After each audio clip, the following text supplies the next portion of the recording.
Maayong adlaw ug karon niining tungura kini nga video mahitungod sa proseso sa pag-identify visually or mata-mata nga pag-identify sa mga feed component or feed characteristic sa mga nagkadaiyang commercial feeds. Ug sa way dugay-dugay, unahon nato ning mash feeds. Kini nga mash feeds mao ang BMEG broiler mash feeds. Diin ang iyang kolor kay may pagka yellowish unya makita nimo sa iyang texture nga maayo gid siya pagkagaling. Iyang sides kay gagmay unya soft ug makita usab nimo nga ang iyang naong kay maay pagka dry gyud. Ug iyang usa sa iyang mga composition sa kini nga mash kay mao ang corn, soybean meal ug wheat bran. Sunod mao ang crumble feeds.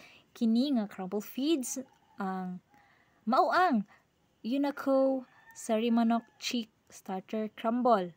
Diin nagakompose siya og soybean meal, fish meal, copra meal, corn bran, rice middlings ug daghan pa. Kini nga feeds ang iyang color kay brown ug iyang texture kay firm pero smooth, though uga siya pagkaklase sa feeds.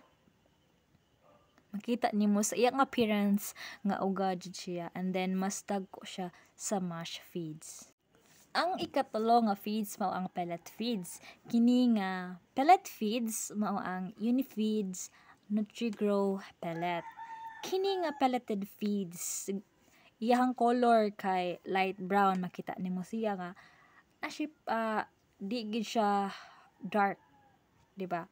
And then ang iyang texture kay firm, dili kay siya bungkag buhaghag nga pagka size, di pareha sa last two nga feeds. Og iyang texture, surface texture kay smooth. And makita po nimo sa iyang appearance nga dry siya nga klase sa pagka-feeds. Kini nga feeds naga-composed pareha sa previous nga mash o crumble feeds like corn, soybean meal, fish meal, limestone, and more.